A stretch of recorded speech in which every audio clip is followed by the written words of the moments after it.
Ahmet İnsel, qui va être présenté par M. Patrice Rotig, le fondateur et directeur, on peut dire directeur, des éditions Bleu Autour, hein, édition locale hein, de Saint-Pourçain-sur-Sioule.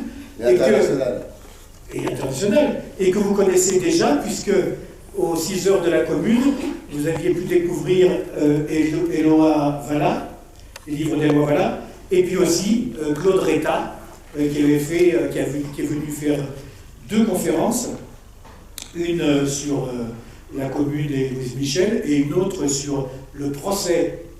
Comment ça s'appelle le livre déjà On va le retrouver. Il ne me revient pas le titre du livre. Son procès à Grenoble, quelque chose au prétoire. Anarchie dans le prétoire. Anarchie au prétoire. Voilà. Et puis, il y a aux éditions Bleu Autour une sorte de tropisme stambouliote, puisque Patrice y a vécu quelques années de son enfance et a toujours des liens. D'ailleurs, c'est comme ça, je crois qu'ils se sont connus avec M. Insel. Ouais. Voilà. Et maintenant, je laisse la parole à Patrice, qui va vous présenter son auteur. Merci beaucoup, Jean-Claude. Bonsoir à tous, merci d'être venus. Oui, les éditions Bleu Autour ont un tropisme turc. Il vient d'évoquer, donc je continue. Il se trouve que j'ai appris à lire et à écrire à Istanbul, et mes premiers souvenirs sont là-bas. Voilà. Et donc, j'y ai vécu 4 ans quand j'étais petit, entre 3 et 7 ans pour être précis. Je suis allé jusqu'au coup d'État de 1960, dont tu te souviens, toi? J'avais 5 ans, oui, je me rappelle bien. Et c'est quoi les souvenirs que tu en as? Au coin de la rue, là où on habitait dans le quartier de Courtouche, au coin de la rue, je me lève et puis il y a un soldat avec baïonnette qui tient la rue. Ah oui. Ah, il y a un problème là. Il est de harcèlement. Voilà, c'est bon. Ouais. Voilà, c'était ça. Tu avais peur? Et puis des marches très masculines, avec des virils à la radio, et de déclarations de colonel de l'époque, qui est devenu après président d'une partie d'extrême droite nationaliste, les Lougris. C'est lui qui a fait l'annonce qui dit avec une voix très baryton martiale. Mais bon, j'avais 5 ans, donc du coup je ne comprenais pas très bien. Mais c'est ça qui... Et puis autour de nous, mon père était plutôt content que le gouvernement de droite soit renversé. Et puis autour de nous, il y avait pas mal de familles juives, grecques, etc.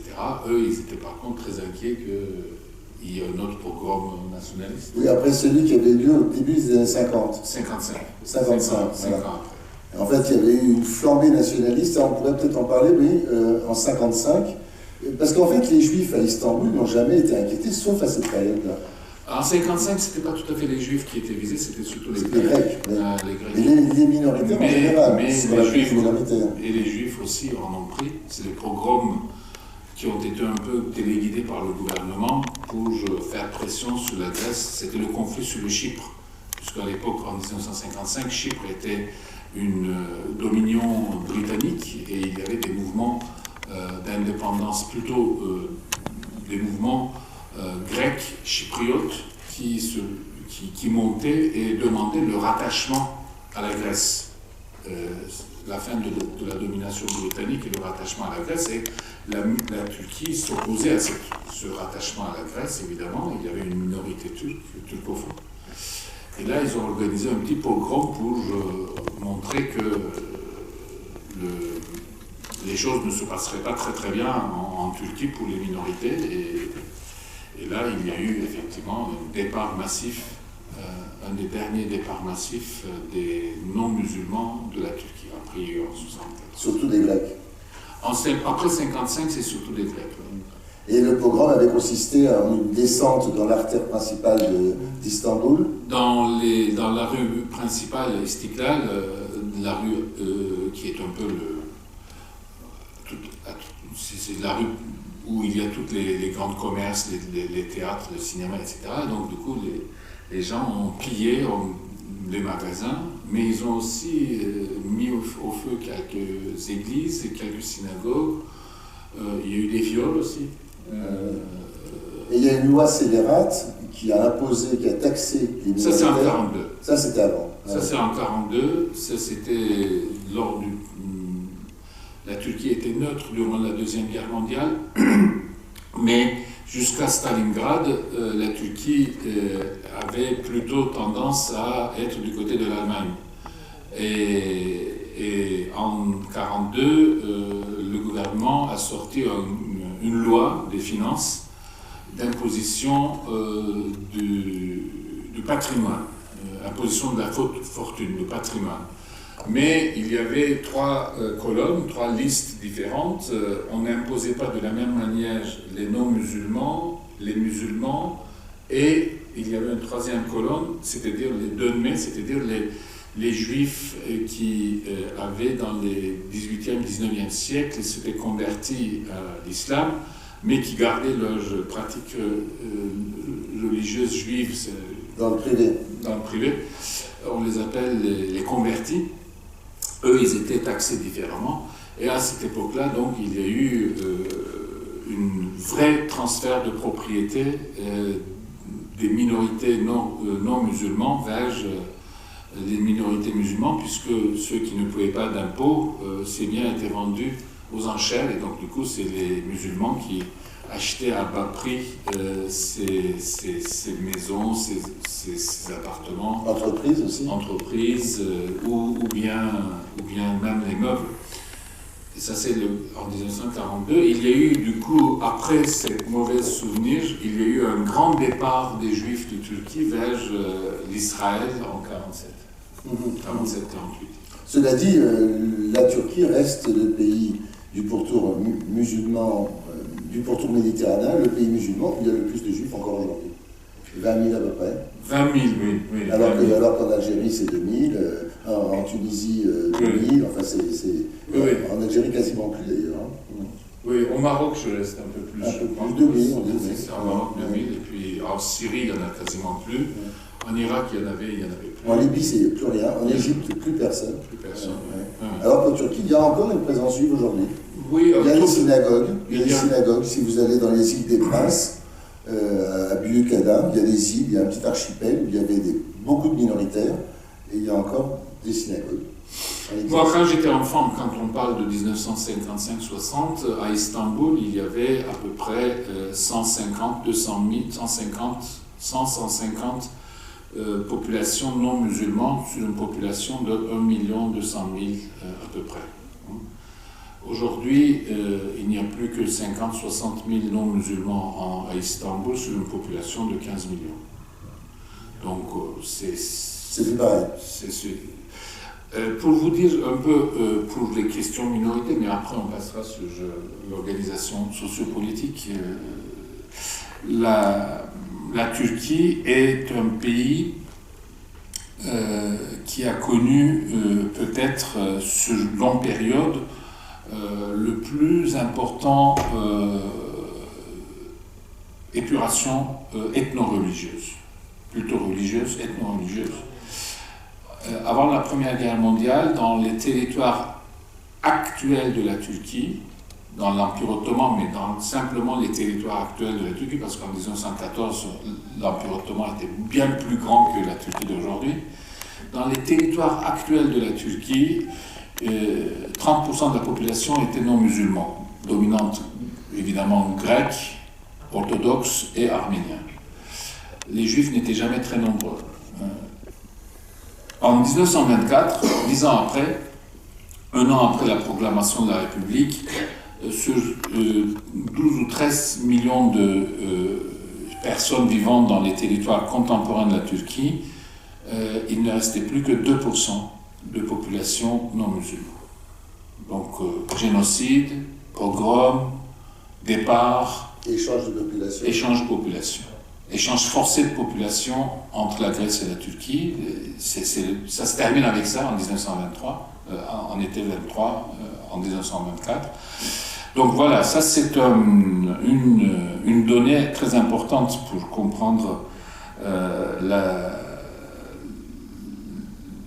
le traumatisme et la négation en même temps. Encore aujourd'hui, ces questions-là ne sont pas discutées en Turquie et on parle toujours de grande tolérance, etc., alors qu'il y a un subconscient qui travaille évidemment dans la conscience, dans un subconscient de traumatisme qui travaille au fond de la pensée de la Turquie contemporaine, parce que toujours il y a cette peur que les Occidentaux, les chrétiens, vont nous chasser de l'Anatolie.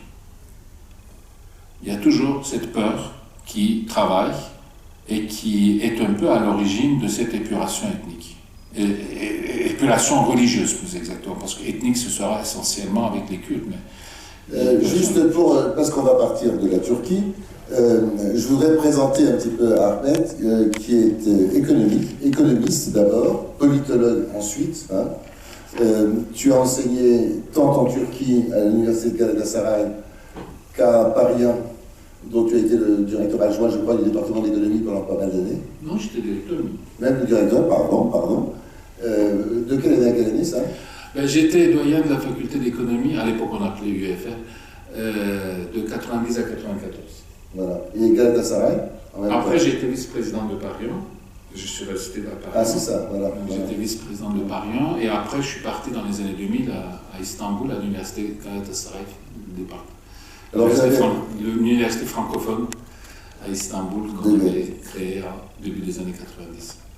Voilà, vous avez un peu produit du lycée de Galatasaray, vous connaissez, qui est une institution originale. Décris-la, c'est quand même intéressant, je pense. Alors, c'est une lycée qui a été créée en 1868, durant l'Empire ottoman, en accord avec la France, pour former les cadres supérieurs de l'Empire ottoman à l'époque. De l'administration.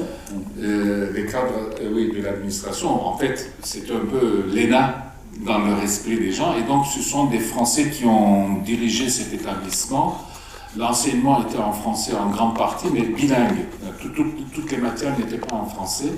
Et après la chute de l'Empire ottoman, la République a maintenu cet établissement qui est public. C'est un lycée public. Turc, bien sûr. Française toujours. Moitié des matières sont en français. Et puis la France participe au fonctionnement de cet établissement par un accord intergouvernemental, puisqu'il envoie des enseignants détachés, des agrégés, des certifiés, qui sont détachés pour enseigner là-bas, notamment le français, les mathématiques, la physique, la chimie, la biologie. Essentiellement, ces matières-là sont enseignées en français. Et puis après, il y a la littérature turque, la géographie, l'histoire. Donc ça a été d'abord à lycée. Enseigné en turc. Ça a été d'abord à lycée. Mais le lycée a été créé en 1868 et les anciens du Galatasaray, dont je fais partie, on a pris l'initiative dans les années 80 de créer, à la suite du lycée, l'université francophone Galatasaray, qui a été créée en 1994 avec un accord intergouvernemental entre la Turquie et la France. Il y a un accord intergouvernemental qui régit l'établissement, puisqu'il y a un président nommé par le gouvernement turc, évidemment. Les présidents ne sont pas élus, les présidents d'université en Turquie ne sont plus élus, ils sont nommés directement par le président, mais il y a un vice-président français nommé par la France. Et c'est une des plus grandes universités en sciences humaines, économie. En sciences humaines, oui. Droit, histoire, il n'y en a pas, mais il y a lettres, sciences économiques et sociales, relations internationales, sociologie, communication, philosophie, maths, et puis il y a des départements d'ingénieurs, génie industriel et génie informatique. Il y a 10 départements. Mais c'est une université où l'entrée était très difficile et très sélective, et on prend très peu d'étudiants. En fait, on prend par département 50 étudiants, simplement. Donc je voudrais rebondir sur deux chiffres que tu as donnés tout à l'heure. La population d'Istanbul, quand tu étais gamin, tu as dit 1,5 million à peu près. 1,5 million en 1900. Disons 1960, 1,5 million. Quand j'étais gamin, c'était ça. Je vais avoir ça en tête. Et il a dit aussi qu'en 23, vous avez entendu tout à l'heure, au moment où Atatürk arrive au pouvoir, 13 millions. 13 millions. Aujourd'hui, 85 millions d'habitants aujourd'hui. Donc voilà. Comment est-ce qu'un pays de 13 millions d'habitants devient la puissance démographique, mais pas seulement économique, parce que c'est une puissance économique. Et c'est aussi une démocratie. Oui. Avec un parti unique jusqu'en 50. Jusqu'en 50. Ensuite, c'était le pluralisme. Le multipartisme, donc changement de gouvernement, le parti unique perd les élections en 1950, accepte de jouer le jeu multipartite, donc du coup il y a changement, il y a un parti d'opposition qui prend le pouvoir, mais ce parti d'opposition a été renversé, il reste en 10 ans au pouvoir, c'est du libéralisme autoritaire, droite autoritaire, mais libérale en même temps en matière économique. Pro-américain, très pro-américain. C'est à cette époque-là que la Turquie devient membre de l'OTAN, en 1952. Et dans cette période-là, la Turquie commence à faire énormément de rapprochements vers l'Occident. C'est le retournement de la situation, c'est 47-48, la guerre froide, et la Turquie comprend qu'avec la politique de Staline dans la région, il risque d'y avoir des revendications territoriales. Donc, du coup, la Turquie se jette dans la guerre froide du côté de l'Occident. Et pour pouvoir faire partie de l'OTAN, bon, la Turquie est membre du Conseil de l'Europe dès sa création, évidemment, de l'ONU dès le départ. La Turquie participe à la guerre du Corée, envoie une brigade à la guerre du Corée, et donc du coup en contrepartie, la Turquie est admise à l'OTAN en 1952, devient membre de l'OTAN, et puis après, en 1959, demande à être membre de l'OCDE, pourtant un groupement des pays riches, hein, à l'époque l'OCDE.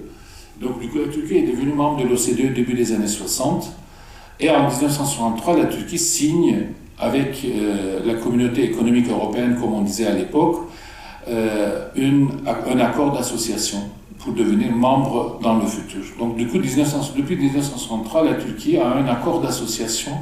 Dans la perspective d'une intégration. Donc, mais il y a eu un coup d'État en 1960 qui a... Voilà, on en a parlé tout à l'heure, donc comment dire, le multipartisme est maintenu, mais il y aura 3 coups d'État importants, même un 4e, en 60, en 71, en 80, et puis le dernier, le coup d'État avorté, avec notre camarade Erdogan. Oui, avec 2016. Voilà. Bon, des coups d'État avortés, il y en a un peu, mais bon, c'est un peu mineur dans l'affaire. Alors, ce qu'on pourrait peut-être, Arbet, si tu le veux bien, c'est prendre la Turquie dans les années des débuts de la République. Comment se fait-il qu'un pays à grands traits, comment on peut expliquer qu'une puissance de 13 millions d'habitants devient en 50 ans, à peu près, un peu plus que ça, la puissance qu'elle est devenue au plan économique, et dire peut-être la puissance économique qu'elle est devenue, parce que c'est une puissance économique, dans la région en tout cas. D'abord, il y a jusqu'aux années 1945, la Turquie, après 1929, après la crise, la grande crise de 1929, la Turquie, comme la plupart des pays, opte pour une politique économique d'autosubsistance, c'est-à-dire une politique qui n'est pas tout à fait la planification soviétique qui commence pour la première fois en 1928. La première expérience de planification, c'est en 1928 en Union soviétique. La Turquie commence à mettre en place des plans, mais à la manière française de l'après-guerre. Ce n'étaient pas des plans obligatoires, mais des plans indicatifs. Et des entreprises publiques, etc. Donc, du coup, développe ce qu'on appelle l'étatisme. Et cette période-là, la Turquie va développer des grandes entreprises publiques dans l'objectif d'avoir une autonomie. Il y a une chose qui est importante en Turquie, qui est une malchance, mais qui est en même temps une très grande chance, c'est que la Turquie est un pays très pauvre en ressources énergétiques. Il se trouve dans une région tout près, en Irak, il y a des bassins pétroliers, etc. Mais la Turquie n'a pas de ressources énergétiques, ni pétrole, ni de gaz significatifs. Au jour d'aujourd'hui encore, la Turquie produit à peu près 8 à 9% de sa production, de son besoin en termes de ressources de gaz et pétrole. A des ressources hydrauliques, mais ça aussi c'est quand même limité. Donc du coup, la Turquie est un pays qui très rapidement va sentir le besoin, à partir des années 50, le besoin de devenir un pays ouvert à l'exportation et aux importations, une économie ouverte. Donc ce n'est pas je dis ça, en même temps c'est une malchance, puisqu'il n'y a pas de richesse de sous-sol comme au Maroc, comme en Algérie, comme en Libye, ou comme en Irak, ou comme en Russie par la suite. Mais en même temps, c'est une chance parce que la Turquie, du coup, va être obligée d'avoir une politique économique productive. Le gouvernement ne peut pas rester au pouvoir en faisant une distribution de rente. Le gouvernement doit, pour pouvoir obtenir sa légitimité, le gouvernement doit obtenir une croissance, mais par la production des services, production des biens, etc. Donc du coup, ce qu'on appelle, tous les observateurs disent que l'économie turque ou la société turque est très dynamique, mais c'est parce que, par nécessité. Moi j'ai bien vu par exemple l'effet de la rente pétrolière dans l'Irak du Nord quand le Kurdistan irakien a obtenu son autonomie. Le Kurdistan irakien aujourd'hui, c'est une grande... Le gouvernement du Kurdistan irakien aujourd'hui, c'est une immense pompe à distribution de rente pétrolière. Et il y a quasiment plus de Kurdes d'Irak du Nord qui veut travailler dans le secteur privé. Et tout le travail est fait par des travailleurs immigrés. Donc en Turquie, ce dynamisme existe. C'est-à-dire que quoi qu'il arrive, les crises économiques durent quelques années et il y a un rebond. Oui, mais ce que tu disais, c'est que donc il y a des entreprises d'État qui se constituent, il y a des offices du sucre, mais ça, c'était un peu l'époque partout. C'était la mode. C'est une économie quand même protégée. Après, l'économie va être moins protégée à partir des années 70, parce qu'on arrive à la fin de cette production, de cette capacité d'autosuffisance. Vous voyez par exemple en 1970, la Turquie commence à envoyer à partir des années 60 beaucoup de travailleurs immigrés vers l'Allemagne avec l'accord. Et l'envoi des fonds des travailleurs immigrés à l'époque était très important. En 1970, de l'Allemagne, les travailleurs immigrés turcs d'origine de Turquie envoyaient à peu près 3 milliards de dollars de transfert de fonds vers la Turquie, et l'exportation de la Turquie était aussi 3 milliards de dollars.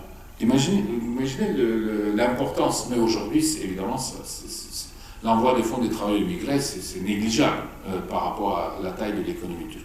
La taille de l'économie turque va devenir significative et il va y avoir un vrai rebond à partir des années 80, après le coup d'État militaire. La Turquie va opter pour une politique de libéralisation. Et là, il va y avoir une dynamique économique, mais très prédatrice en même temps. C'est-à-dire que c'est une politique néolibérale, très dynamique, mais en même temps basée sur essentiellement la privatisation de toute l'accumulation du secteur public, va s'ouvrir vers l'économie. On va supprimer les subventions, on va supprimer les protections douanières. La Turquie va signer en 1995 l'accord d'union douanière avec l'Union européenne, et il va y avoir un dynamisme économique, mais avec beaucoup de fluctuations, des crises économiques qui sont suivies par des reprises très importantes, mais des crises économiques qui reviennent après. L'inflation beaucoup. L'inflation dans les années 90, et après l'arrivée au pouvoir du Parti de Justice et Développement, il va y avoir une période de boom économique qui sera suivie dans les années 2010. Le Parti de Justice et Développement va doucement, c'est le parti de Erdogan. Le parti de Erdogan. Voilà. Qui prend le pouvoir donc au tout début des années 2000. En 2002, ils vont gagner les élections et ils vont mener une politique d'abord de rapprochement avec l'Europe, puisque la Turquie va obtenir en 2004 officiellement va devenir candidat à l'adhésion et ouverture de négociations en vue d'adhésion, et depuis on n'a pas avancé. Depuis 2005, où les négociations en vue d'adhésion ont commencé, la Turquie n'a pas avancé d'un millimètre sur l'adhésion, et je crois qu'aujourd'hui, officiellement, la Turquie est toujours candidat, mais l'adhésion est quelque chose qui est totalement suspendu et qui ne figure plus dans la perspective de l'Union européenne. Bon, on va parler après du national-capitalisme autoritaire, une menace pour la démocratie, qui est le titre de ton livre, avec Jean-Pierre Rivena. Avant d'en venir à la période contemporaine, parce que là il est plutôt question de période contemporaine du XXIe siècle, peut-être pourrais-tu nous décrire en quelques mots ce qu'ont été ces 3 coups d'État successifs importants, 60, 71 et 80. La démocratie dysfonctionnait. Qu'est-ce qui se passait? Pourquoi il y a eu ces coups d'État? Les expliquer. D'abord, les coups d'État de 1960 étaient une réaction par rapport à la fin du parti unique, puisque les militaires ont renversé un gouvernement libéral autoritaire libéral en matière économique et autoritaire en matière politique, et les militaires ce gouvernement était de droite, et les militaires considéraient que les réformes climatistes qui ont été mises en place dans les années 1920 n'étaient plus respectées. C'était déjà une laïcité, mais c'est pas la laïcité à la française, c'est plutôt le gallicanisme français du 19e siècle, c'est-à-dire l'État contrôle la religion. Les imams sont fonctionnaires et ils sont contrôlés par la religion. On veut créer une religion nationale musulmane désarabisée. L'islam désarabisé, turquisé. Mais ce n'est pas populaire, évidemment, au niveau de la population. Donc, dès qu'il y a multipartisme, les partis de droite vont utiliser les arguments de libéralisme et de la démocratie pour amadouer, pour atténuer les réformes kémalistes qu'on peut appeler plutôt laïcistes que laïques.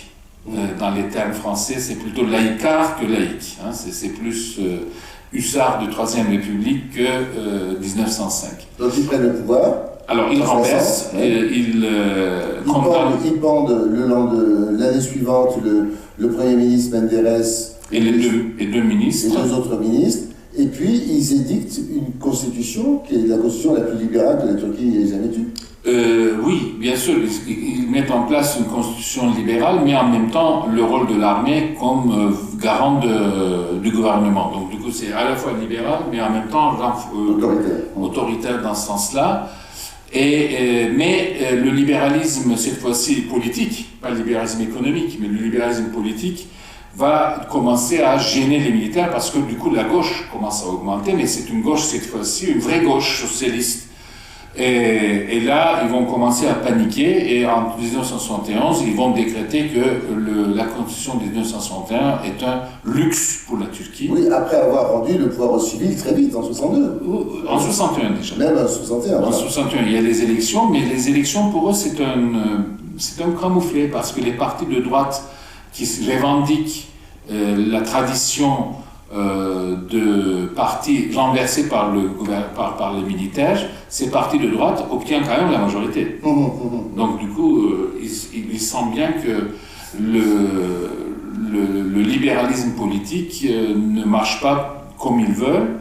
Donc 10 ans après, ils vont réintervenir et ils vont faire des modifications constitutionnelles, ils vont mettre des militants en prison, ils vont remettre le pouvoir aux civils, et il va y avoir, dans la deuxième moitié des années 70, une quasi-guerre civile entre des organisations d'extrême gauche et des organisations fascisante d'extrême droite, avec 5-6 000 personnes qui sont mortes dans des affrontements.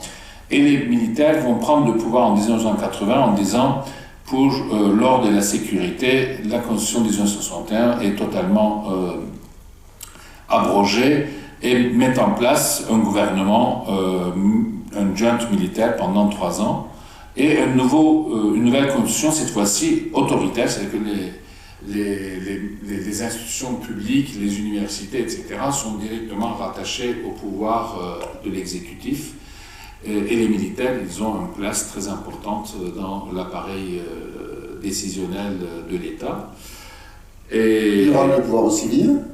3 ans après. Il y a des crises économiques, mais l'économie décolle. L'économie décolle, mais la crise économique intervient dans les années 90, très grave. Voilà. Et il y a des gouvernements de coalition, ça ne marche pas. Et mais là, surtout, la guerre avec le mouvement kurde. Là, il va y avoir une énorme répression et la moitié de la Turquie va vivre pendant 10 ans sous le régime pas d'état d'urgence, d'état d'exception, mais militaire, comment vous appelez? La loi martiale. Va vivre sous la loi martiale. Jusque donc ça va changer avec 2001-2002, avec l'ouverture 2001. C'est déjà une des conditions de feu vert de l'Union européenne, c'était la fin des lois martiales. Et il va y avoir des démocratisations qui vont mettre en place à partir de 2000. Et l'arrivée au pouvoir du parti d'Erdogan en 2002 sur la promesse d'adhésion à l'Union européenne. Et contre les anciennes élites. Contre les militaires, mais contre les anciennes élites, pas tant que ça au départ. D'abord, c'est réconciliation, la paix, démocratie, etc. Il se déclare comme démocrate musulman, parce qu'en Turquie, aucun parti ne peut se déclarer. Il se déclare démocrate conservateur parce que la loi interdit à tous les partis politiques de s'approprier des titres religieux. Son idéal, c'était de dire, comme des chrétiens démocrates, nous sommes des musulmans démocrates. Il voulait s'appeler musulmans démocrates, mais la loi interdit toute utilisation de termes religieux, donc du coup, ils ont inventé conservateur démocrate à la place de musulmans démocrates, mais il se trouve que conservateur et musulman en Turquie commence avec M, les deux mots. Donc du coup, la connotation reste toujours musulman-démocrate. Donc il faut quand même rentrer l'armée dans les casernes, qui n'est plus... Mais par la voie des procès truqués. Et ils sont aidés dans ce cas-là avec une communauté religieuse qui a des cadres qui sont infiltrés dans l'État, dans la justice, dans la police, et ils font des procès truqués. Merci beaucoup. Ils font des procès truqués contre l'armée, contre les chefs d'état-major, etc. Donc ils tétanisent l'armée, et à partir de 2011, quand ils gagnent les élections 3e fois avec 49% des voix, là, Tayyip Erdogan commence à sa stratégie d'autoritarisme rampant. Et en même temps, l'Union européenne a fermé les portes contre la Turquie avec Sarkozy et Merkel en 2007. Donc du coup, Tayyip Erdogan n'est plus tenu par les réformes de démocratisation qui nécessitent l'acquis communautaire. Donc du coup, à partir de 2011, il y a un glissement autoritaire qui arrive à partir de coups d'État ratés organisé par la communauté Gülen, qui était son associé, mais qui n'a pas eu suffisamment de pouvoir, et donc du coup ils veulent renverser, ils veulent devenir comme dans Astérix, non c'est pas Astérix, c'est Isnigud, il veut devenir calife à la place de calife. Et donc, du coup, il tentative de coup d'État, et Tayyip Erdogan s'en sort, et à partir de là, il fait changer la Constitution, il met en place un régime hyper présidentiel, où le président de la République est en même temps président de la République, élu au suffrage universel, il est Premier ministre, il est chef du parti majoritaire. Donc, du coup, il est à la fois chef de l'exécutif et chef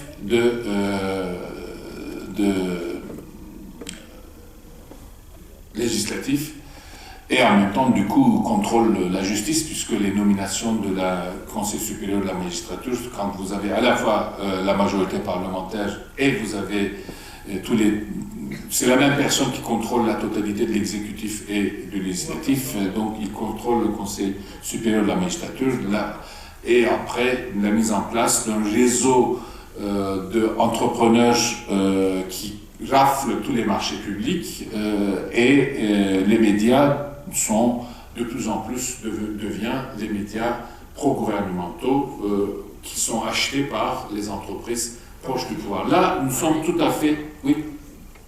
Pareil qu'ici, on a le même régime. Alors, pas encore. Pas encore. Vous savez, c'est... Donc, c'est pas du tout la même chose, puisqu'il y a à peu près 40 à 50 000 prisonniers politiques en Turquie actuellement. Donc, politique, oui. Ouais. Parce qu'il y a des syndicalistes qui sont poursuivis. Alors, il faut peut-être après 2027, peut-être vous arriverez à ça, mais pour le moment, vous n'y êtes pas encore. Mais par contre, le régime est un régime vraiment autocratique, mais en même temps, les élections sont libres. Et c'est là-dessus que nous avons commencé à réfléchir avec Pierre Yvénin sur le national-capitalisme autoritaire qui devient un peu un modèle différent des fascismes et du totalitarisme du XXe siècle. Parce que nous avons toujours dans notre formation les repères du XXe siècle, c'est-à-dire quand on dit l'extrême droite au pouvoir, quand on dit fascisme, on pense tout de suite à Mussolini, on pense au nazisme Hitler, on pense au stalinisme qui est une autre forme de totalitarisme. Donc au XXe siècle... Attendez, oui.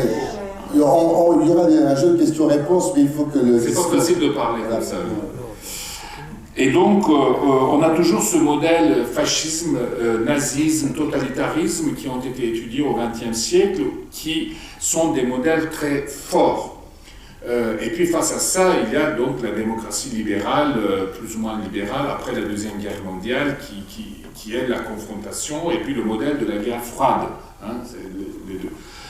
Or, les fascismes, les nazismes étaient bien entendu des mesures, des gouvernements, des directions très autocratiques, des partis uniques. Il n'y a pas d'élections quasiment, il y a des élections fictives.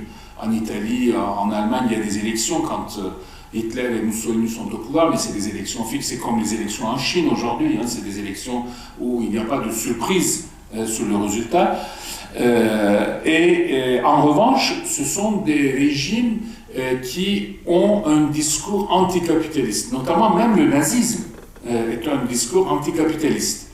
N'oublions pas que le nazisme, le parti nazi, ça s'appelle le parti ouvrier des Allemands, le parti national socialiste des ouvriers allemands, NACP, le parti socialiste, national socialiste des ouvriers allemands. Le parti fasciste est issu en grande partie des cadres reconvertis du Parti communiste en Italie. En tout cas, du Parti socialiste en Italie. Pardon, du Parti socialiste en Italie, puisque Mussolini était le dirigeant, le grand rédacteur de Avanti, avant de tourner vers... Et donc, le Parti communiste de l'Union soviétique, de la même manière, c'est le parti totalitaire, mais... et donc anticapitaliste par excellence. Là, cette fois-ci, c'est pas du bluff, c'est vraiment du anticapitalisme par excellence. Les autres sont plus discutables, l'anticapitalisme, en termes de discours peut-être, mais dans la pratique, ils étaient bien capitalistes. Au XXIe siècle, en revanche, nous avons des pouvoirs autocratiques, mais qui ne sont pas exactement comme les fascismes et le nazisme. C'est-à-dire des pouvoirs, d'abord, qui maintiennent dans leur grande majorité du multipartisme. Les élections sont plus ou moins libres. Il y a toujours la possibilité que l'opposition, non pas en Russie, non pas en Chine, mais dans la plupart des autocraties aujourd'hui, il y a toujours cette possibilité que l'opposition puisse gagner les élections. Et parfois, il gagne des élections. En Pologne, on a vu récemment, hein, le pouvoir autocratique conservateur a perdu les élections. En Hongrie, ils ont on pensait qu'ils allaient gagner les élections, mais bon, Orban a raflé encore plus aux dernières élections. En Turquie, c'est la même chose. C'est que Erdogan gagne les élections, les uns après les autres, mais en même temps, il perd le contrôle des élections municipales dans les grandes villes. Ankara, Istanbul, Izmir sont des maires de l'opposition. Dans le nazisme, il serait difficile de penser que l'opposition contrôle la municipalité de Berlin. Oui, à la dernière présidentielle turque, le rapport de force 52-48 au deuxième tour. Alors, oui, Erdogan n'a jamais été élu avec plus de 51-52% des voix. Alors, donc du coup, il y a cette chose. Deuxièmement, les pouvoirs autocratiques aujourd'hui, y compris en Chine, y compris en Russie, ne sont pas anticapitalistes. Il n'y a plus de discours anticapitaliste. Mais par contre, ils sont autoritaires. D'où l'idée nous est venue qu'il y a quand même un changement. C'est que le capitalisme est devenu désormais le dénominateur commun de la gauche ou de la droite, de l'autoritarisme. Autrement dit, l'anticapitalisme n'est plus un mouvement mobilisateur des classes ouvrières, des classes populaires, comme au début du XXe siècle. Et par contre, le nationalisme est un mouvement fondamentalement montante de l'extrême droite. Donc, au lieu de dire national-socialisme, comme disait le nazisme, on peut parler du national-capitalisme. Et ce national-capitalisme est principalement autoritaire. Le national-capitalisme autoritaire, si on veut prendre l'exemple le plus pur du national-capitalisme autoritaire, c'est la Chine.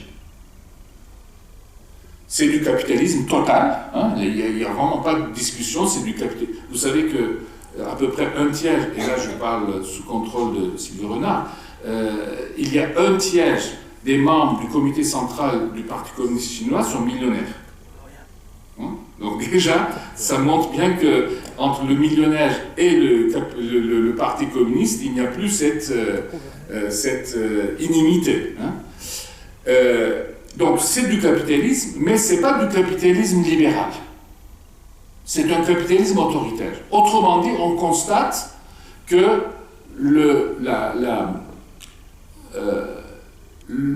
l'hypothèse de départ que les économistes ou les libéraux politistes avaient développé au deuxième moitié du XXe siècle, comme quoi il y a, avec Max Weber particulièrement, comme quoi il y a une complémentarité quasi congénitale entre le capitalisme et la démocratie, ça ne marche pas. Le capitalisme peut parfaitement fonctionner et se développer sans la démocratie. Et donc, nous avons dans un régime montante qui est du capitalisme national, autoritaire, et dont la Chine représente l'exemple qu'aucun ne peut copier intégralement, c'est une exception, mais que chacun peut s'adapter selon les conditions géographiques, géopolitiques, économiques dans lesquelles il se trouve. Et donc, du coup, il y a à la fois cette dimension nationaliste, mais quel capitalisme cette fois-ci? Est-ce que c'est le même capitalisme que le capitalisme libéral occidental, qui d'ailleurs change dans le capitalisme libéral occidental? Quel capitalisme? C'est là où on voit aussi un deuxième facteur, c'est un capitalisme très clientéliste. C'est pas le capitalisme de libre-échange, c'est pas le capitalisme de concurrence, etc. C'est le capitalisme que nous appelons clientéliste, c'est-à-dire le pouvoir crée autour de lui un réseau d'entreprises et de hommes et femmes d'affaires qui bénéficient des ressources attribuées ou facilitées l'attribution par le pouvoir, notamment dans les marchés publics, mais pas que, hein, mais surtout dans les marchés publics, Et en contrepartie, évidemment, le pouvoir est soutenu par une classe d'entrepreneurs qu'on peut appeler des entrepreneurs inféodés au pouvoir. Donc il y a une imbrication très importante entre le pouvoir, mais c'est entre le pouvoir et ces milieux d'entreprise, mais vous allez me dire, mais en France aussi, il y a mais c'est pas la même chose. C'est pas la même chose. Parce que en Chine, au-delà d'un certain niveau d'enrichissement, si la personne n'est pas membre du Parti communiste, il n'existe plus. Et deuxièmement, toutes les entreprises privées ont un commissaire politique qui contrôle tout ce qui s'est fait. Donc, de ce point de vue-là, la Chine est vraiment du capitalisme politique. Hein, si on peut appeler ça, appelons peut-être capitalisme politique. Et la Turquie ? Capitalisme autoritaire, plus qu'autoritaire.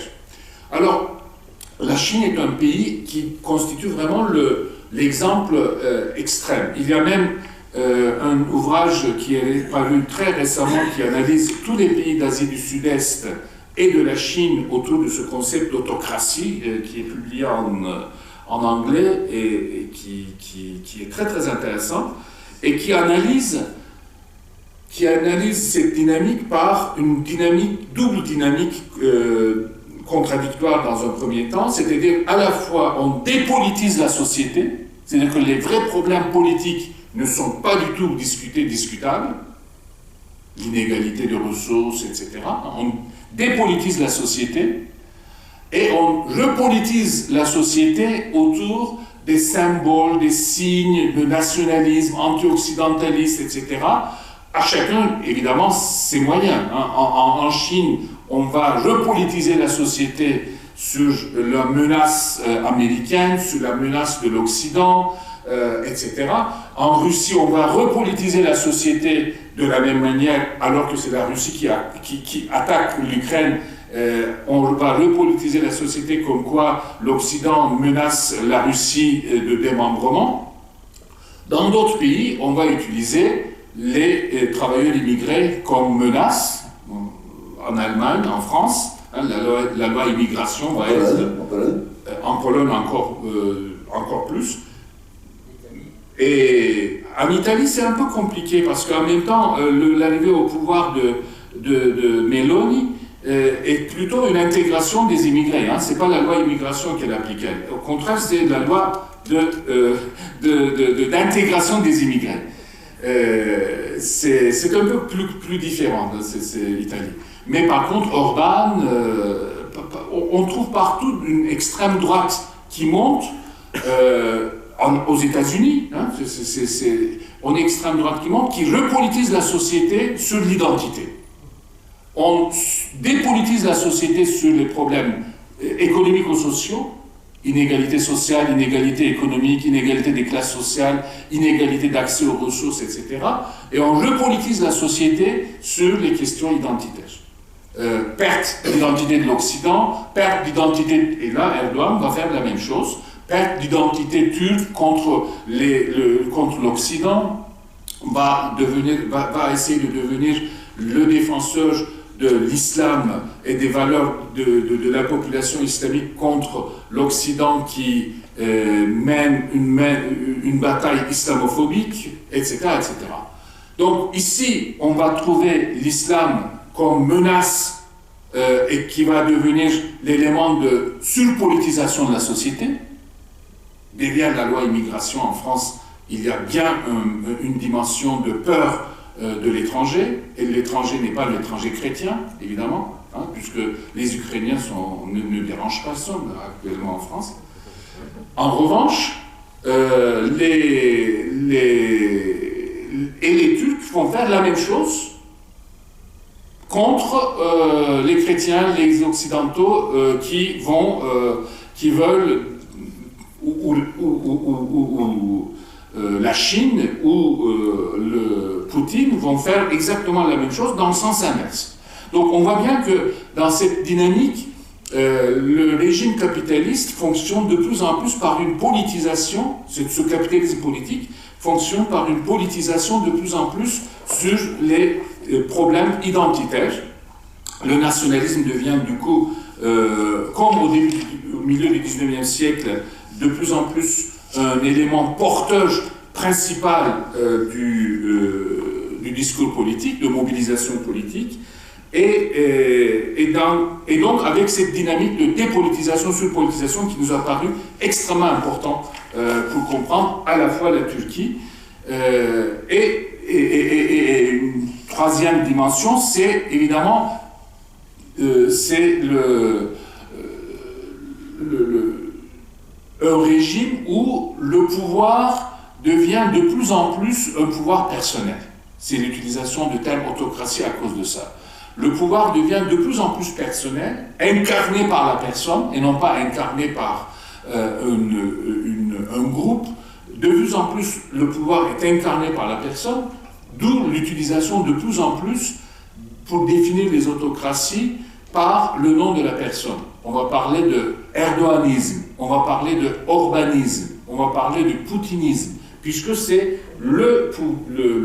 l'autocrate qui incarne ce régime, et cette incarnation est en même temps une incarnation quasi patrimoniale. Et là, nous sommes dans un régime que nous appelons de plus en plus en sciences politiques un régime néopatrimonial, c'est-à-dire que l'enrichissement est totalement autorisé, c'est du capitalisme, mais l'enrichissement est autorisé par le pouvoir à qui veut le pouvoir, chez qui veut le pouvoir. Donc du coup, ce n'est pas l'enrichissement de self-made man, c'est l'enrichissement de celui qui est le plus proche du pouvoir.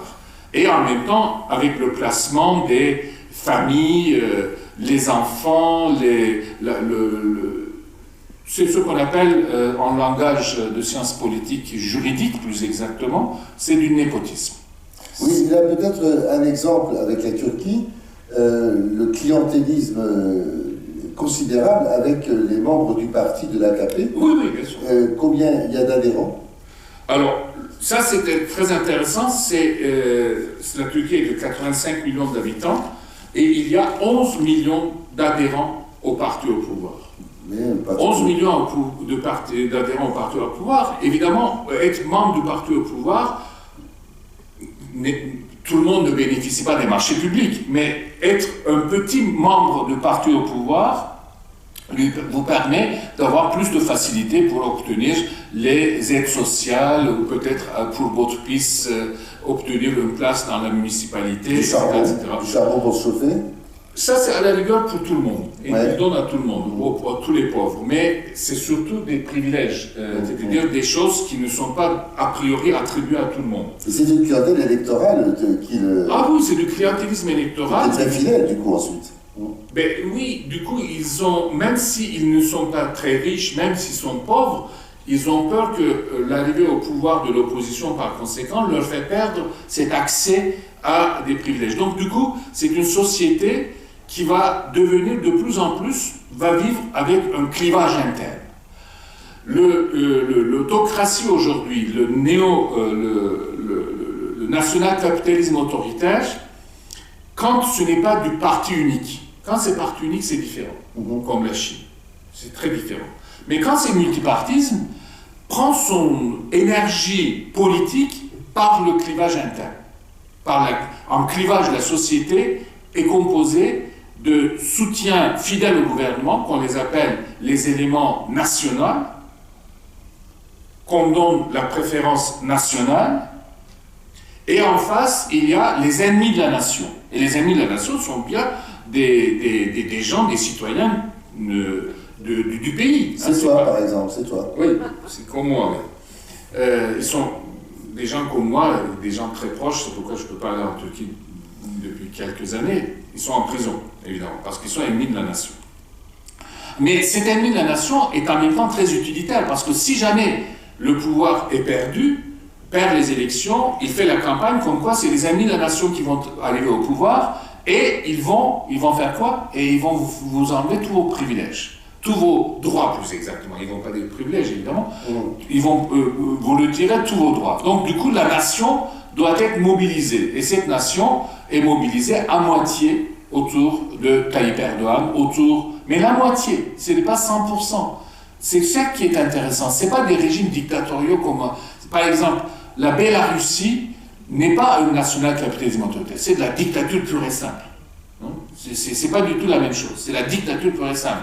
Les élections sont bidons, toute l'opposition est en prison ou à l'étranger, et Loukachenko, quand il est élu, il se déclare 85% des voix pour lui. Dans le vrai national-capitalisme autoritaire qui nous intéresse, c'est-à-dire ces régimes hybrides, c'est pas comme ça. Les élections sont...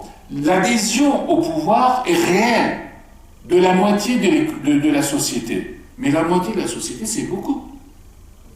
C'est beaucoup. Quand en face de vous, en face de l'autre moitié n'est pas unifiée, vous gagnez des élections chaque fois. Hein. En France, aucun parti politique ne dispose 50% des voix. Hein. Donc, c'est beaucoup.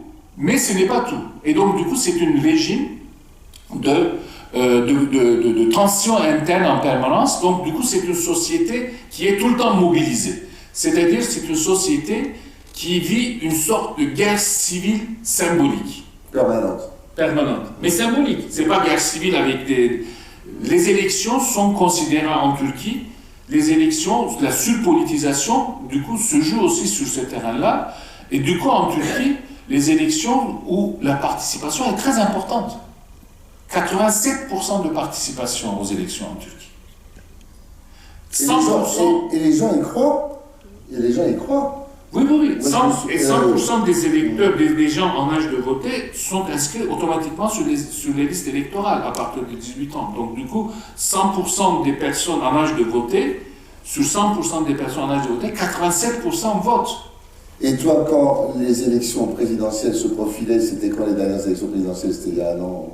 En mai dernier. Là. Voilà. Tu y as cru?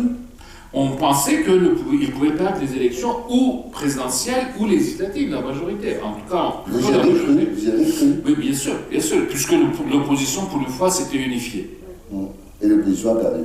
À 48%. Donc, du coup... Et est-ce que ces quelques pourcents, c'est de la fraude? Non, je pense pas. C'est des élections perdues. C'est des élections perdues, mais par contre, évidemment, c'est des élections, mais ces élections ne sont pas des élections où toute la campagne est égalitaire, toute la campagne est libre, il y a pas mal de leaders d'opposition de gauche qui sont en prison. Le candidat le plus dangereux n'a pas pu se présenter, le maire d'Istanbul, contre Erdogan. Il a été empêché de se présenter parce qu'ils ont inventé un procès truqué contre lui, donc il y avait une menace, il ne s'est pas présenté. Mais surtout, ce qui est pernicieux, c'est le contrôle des médias. L'Organisation de sécurité et de coopération européenne qui surveillait les élections, l'Organisation de sécurité et de coopération européenne qui surveillait les élections, dans leur rapport, c'est très net. Pendant un mois avant les élections, le président de la République, Erdogan, a parlé dans les télévisions à peu près, je ne me rappelle plus le chiffre, 25, au total 25 heures ou 30 heures, et le candidat de l'opposition à peu près 30 minutes. Donc voilà. Oui, il n'y a pas photo là. Donc ça explique un peu. Mais en Russie, c'est la même chose. Hein. En Chine, il n'y a pas d'élection, il n'y a pas de candidat autre que ceux du Parti communiste, mais c'est un peu la même chose en Hongrie. Et finalement, est-ce qu'au plan économique, ça marche? Le capitalisme turc? Non. Donc le national-capitalisme est nuisible au capitalisme?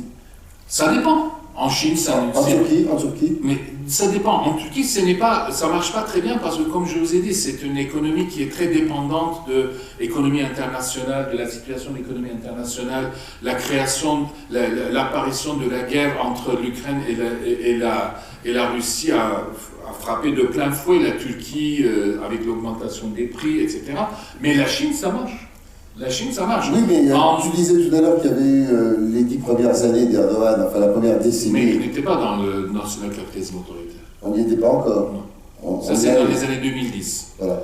Et donc, en fait, là, il y avait encore une séparation des pouvoirs. Oui. Il y avait encore une institutionnalisation de l'économie. Oui, bien sûr. Alors qu'après ça, peut-être qu'il faudrait le dire, par exemple, la Banque centrale, c'est lui directement qui la gère, quoi. Depuis 2016. Voilà. Depuis 2016, il gère directement. C'est lui qui décide quel taux d'intérêt on doit appliquer. Et comme il avait une obsession contre les taux d'intérêt à l'époque, alors que l'inflation augmentait, il disait l'inflation, l'origine de l'inflation, ce sont les taux d'intérêt. Donc si on baisse les taux d'intérêt, l'inflation va monter. Donc du coup, c'était vraiment l'inverse de la théorie économique. Et donc du coup, il a déclenché une dépréciation de la livre turque d'une manière phénoménale, mais intéressant, la Turquie n'a pas de contrôle de change. Donc c'est une économie ouverte. C'est-à-dire que dans beaucoup de pays du Sud, il y a un contrôle de change. C'est-à-dire que vous ne pouvez pas sortir autant d'argent que vous voulez en envoyant un mail à votre banque. Hein? En Turquie, il n'y a pas de contrôle de change. Vous pouvez rentrer autant d'argent que vous voulez et vous pouvez faire sortir autant d'argent que vous voulez. Et en plus, en Turquie, on ne vous demande pas l'origine des fonds. Donc du coup, c'est un haut lieu de blanchiment d'argent international. C'est pourquoi la Turquie figure dans la zone grise de FATF, je crois, ça s'appelle, l'organisme de l'OCDE pour lutter contre le blanchiment d'argent. Il est dans la zone grise parmi 5-6 pays au monde où le blanchiment d'argent est possible selon les critères. Ce qui permet à la Turquie d'avoir des rentrées de fonds. C'est fait exprès. Hein, mais en même temps, du coup, c'est une économie très instable. Parce que ce blanchiment d'argent, c'est de l'argent qui rentre.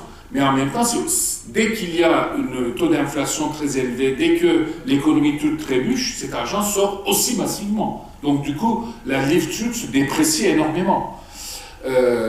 Et donc, c'est une économie qui est très instable aujourd'hui. Et en plus, l'économie turque a une particularité, contrairement aux économies d'Asie du Sud-Est et de la Chine. La Turquie n'est pas une société qui a une grande tradition d'épargne. C'est une société consommatrice. Donc, du coup, le taux d'épargne intérieur est faible. Du coup, comme vous savez, quand le taux d'épargne est faible, en Chine, par exemple, c'est l'inverse. Le taux d'épargne est plus de 30% en Chine. En Turquie, le taux d'épargne est inférieur à 20%, est faible. Donc, du coup, la Turquie a besoin en permanence, pour sa croissance, d'abord des capitaux extérieurs. Mais les capitaux extérieurs, soit ce sont des capitaux très spéculatifs qui rentrent, mais qui sortent aussi très rapidement, soit ce sont des capitaux qui viennent pour des investissements, mais si ce sont des capitaux qui viennent pour des investissements des firmes occidentales, il y a des exigences. Le respect de l'état de droit, la prévisibilité, l'indépendance de la banque centrale, etc. Donc du coup, la Turquie souffre énormément et essaie aujourd'hui de combler ce déficit d'arrivée de fonds des pays occidentaux, des investissements directs étrangers occidentaux, en s'ouvrant vers Azerbaïdjan, vers l'Arabie Saoudite, vers Qatar, vers les Émirats, qui eux n'ont pas cette exigence, au contraire sont plutôt à l'aise dans un régime où le pouvoir ne respecte pas l'état de droit parce qu'ils gèrent leurs affaires par clientélisme et népotisme. Mais les contreparties pour les Émirats, par exemple, qui investissent en Turquie, c'est qu'ils vendent des bijoux de famille aussi, les Turcs, dans ces cas-là. Notamment des infrastructures, non ? En partie, mais c'est pas que ça. Mais en partie, oui. Mais ça a été déjà vendu dans les années 2000 aux pays européens, dans les privatisations. Donc les bijoux de famille, tout le monde achète. Donc, et si je reviens à ma question sur l'efficacité au plan économique du régime national capitaliste, en réalité... C'est une efficacité de court terme en Turquie. C'est une efficacité de court terme. En Chine, en Chine, c'est différent. En Russie, en Russie, c'est catastrophique. Là. Vous voyez pas, le résultat est catastrophique. C'est irrationnel quasiment, je dirais. Le PIB par habitant est plus fort en Turquie qu'en Russie aujourd'hui. C'est à peu près comparable. À peu près comparable, mais la Turquie a connu une augmentation. C'est 12 000, actuellement, c'est 12 000 $. Mais, en Turquie. Mais... c'était monté à 15 000. Non, c'était monté jusqu'à 12 000 et c'était retombé dans les années 2000 jusqu'à 9 000 et c'est revenu maintenant à 12 000. Alors que Tayyip Erdogan promettait qu'en 2023, il y a 10 ans, promettait que la Turquie aurait 25 000 $ de PIB par habitant. Non pas arrivé, et puis il piétine. Il y a un enjeu important que l'économie de développement nous a enseigné, c'est que pour les pays en développement, et ça c'est le problème de la Turquie, il y a une trappe au revenu intermédiaire. C'est-à-dire que de 3 000 $ jusqu'à 10 000 $, vous arrivez par une croissance extensive, c'est-à-dire que vous épuisez vos richesses de sous-sol, vous vendez les bijoux de famille, etc., etc. Vous arrivez à augmenter le PIB par habitant. Mais au-delà de 10 000, 12 000 $ de revenus par habitant, vous avez besoin de faire des investissements de productivité, c'est-à-dire des investissements technologiques. Mais les investissements technologiques nécessitent, et la Chine fait énormément ça, la Corée du Sud a réussi grâce à ça à dépasser un des rares pays à pouvoir sortir de revenus, de trappe à revenus intermédiaires. Les investissements technologiques nécessitent d'abord une arrivée énorme de capitaux étrangers, mais aussi deuxièmement une prévisibilité de long terme, une garantie de stabilité de long terme. Vous n'allez pas faire des investissements qui vont vous apporter dans 5 ans, alors que dans 3 ans, vous ne savez pas dans quelle situation va se trouver l'économie. Donc l'économie turque est une économie de court terme. Donc le problème du national-capitalisme autoritaire en Turquie, c'est qu'il n'arrive pas à passer de cette économie de court terme en économie de long terme. Mais l'économie de court terme qui tourne bien, qui donne l'impression. Donc, deuxièmement, l'effet démographique joue. 85 millions d'habitants, même avec 12 000 $ par habitant, ça vous fait un PIB de 1 000 milliards de $. Un PIB dans un PIB c'est comme l'Inde. L'Inde est un pays très pauvre, mais en même temps très puissant. Ils arrivent même à avoir un programme aérospatial. Parce que quand vous avez une économie de plus de 1 milliard de personnes, même si vous avez 5 000 $ par habitant, vous avez des espaces de richesse, des marges de richesse relativement importantes pour faire des investissements techniques, ce que fait la Chine, l'Inde. Donc du coup, l'obsession dans ces pays d'autocratie, des autocrates, c'est d'avoir une croissance démographique en même temps qu'une croissance économique. Parce que la démographie est utilisée comme un moyen de puissance. Et pas simplement pour prévenir, comme en France, le souci n'est pas de qui va financer les retraites des autres, c'est un moyen de puissance. C'est une armée plus grande, c'est une armée plus nombreuse, c'est un PIB plus grand, et donc du coup, dans le PIB de 1 000 milliards, si vous dépensez 4% de vos PIB pour l'armement, ça vous fait 40 milliards de dollars d'armement à dépenser. Alors que si vous avez un PIB de 100 milliards de dollars, si vous dépensez 4%, ça vous fait que 4 milliards. Vous voyez la différence? Peut-être les deux pays ont le même PIB par habitant, mais l'un va avoir un armement, tous les ans va dépenser 40 milliards, l'autre va dépenser 4 milliards. C'est tout le problème entre la Grèce et la Turquie. La Grèce dépense plus que la Turquie, mais la Turquie, en dépensant moins, dépense 4 fois plus que la Grèce. La Chine fait la même chose. Donc le national-capitalisme autoritaire est une dynamique de puissance, mais une puissance qui va différer, et la Chine est de ce point de vue-là est vraiment l'exemple le plus performant, si vous voulez, bien que la Chine aussi commence à connaître les effets du vieillissement démographique et les effets de ce qu'on appelle cette trappe au revenu intermédiaire. Le PIB par habitant en Chine, c'est quoi? C'est de l'ordre de 12 000 aussi. C'est à peu près la même chose. C'est à peu près la même chose. C'est 10-12 000, je crois, de dollars. Ce n'est pas le niveau européen, hein. C'est même pas le niveau de la Bulgarie. Là, on a parlé Chine un peu. La contagion, est-ce qu'elle peut se faire? Et est-ce que tu l'as en marche dans des sociétés occidentales, dans des pays européens de l'Est européen, mais pas seulement. En Allemagne, la montée de l'AfD, est-ce qu'on peut considérer que, est-ce que la montée du Front National, enfin on appelle ça autrement ici. Moi, d'abord, avant de répondre à ta question, je veux terminer par, justement, ça nous reviendra sur la contagion, c'est que de plus en plus, du coup, le régime de national-capitalisme autoritaire vont jouer la carte identitaire de anti-occidentalisme. Le terme de plus en plus est devenu la désoccidentalisation du monde. C'est-à-dire que pour le régime de national-capitalisme autoritaire, le nationalisme va s'exprimer dans une logique de, entre guillemets, anti-impérialiste occidentale, alors que la Russie n'est pas moins impérialiste que la France, hein, objectivement même plus, je dirais, aujourd'hui. La Chine n'est pas moins impérialiste parce que la Chine aussi occupe des territoires contre le gré de leur population, en Xinjiang, en Tibet, en Mongolie intérieure. Mais ça va être cet argument de les valeurs nationales et locales, authentiques. C'est le discours général de tous les autocrates, c'est nous mettons en avant les valeurs nationales et authentiques.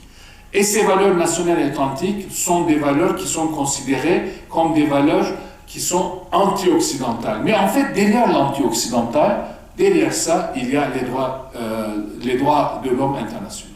C'est-à-dire que quand vous entendez un régime autocrate dire « nous mettons en avant les valeurs nationales authentiques », immédiatement comprenez que ce régime remet en cause les critères internationaux des droits de l'homme. Les valeurs nationales ne sont pas les critères internationaux. L'universalisme des droits de l'homme est le pire ennemi. L'anti-occidentalisme, c'est l'universalisme des droits de l'homme.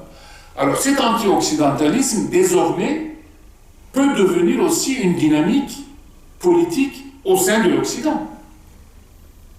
Les mouvements d'extrême droite, nationalistes, dans les pays occidentaux, sont aussi, dans ce sens-là, sous couvert de la défense de l'Occident, sont aussi des mouvements qui sont anti-valeurs universalistes. Par exemple, tous les mouvements d'extrême droite européenne sont contre la Cour européenne des droits de l'homme, en disant c'est la justice non souveraine. En Grande-Bretagne, en France, en Allemagne, en Pologne, en Hongrie, etc.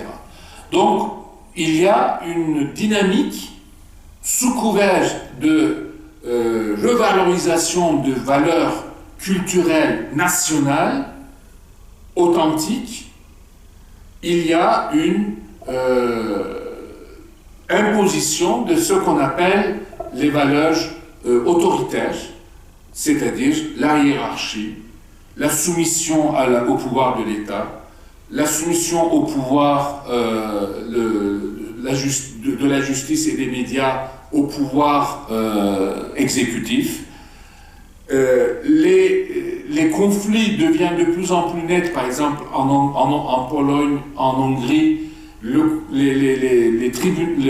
conseils constitutionnels sont considérés comme des organes qui ne doivent pas contrôler, qui ne doivent pas décider sur la constitutionnalité des parlements. C'est le Parlement qui est l'organe suprême de souveraineté nationale. Ça, on entend même en France. Donc, ces logiques-là, quand on parle de plus en plus d'une souveraineté nationale totale, entière, ce n'est pas la souveraineté de la nation, c'est la souveraineté de pouvoir, en fait. Et donc, une logique de plus en plus qui remet en cause les équilibres de pouvoir, remet en cause la légitimité des contre-pouvoirs. Les contre-pouvoirs peuvent être les organisations non gouvernementales.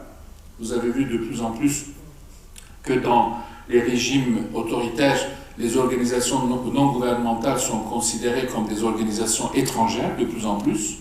En Russie, toute organisation qui le soit du financement de l'étranger doit être inscrite sur un registre agent de l'étranger. Hein?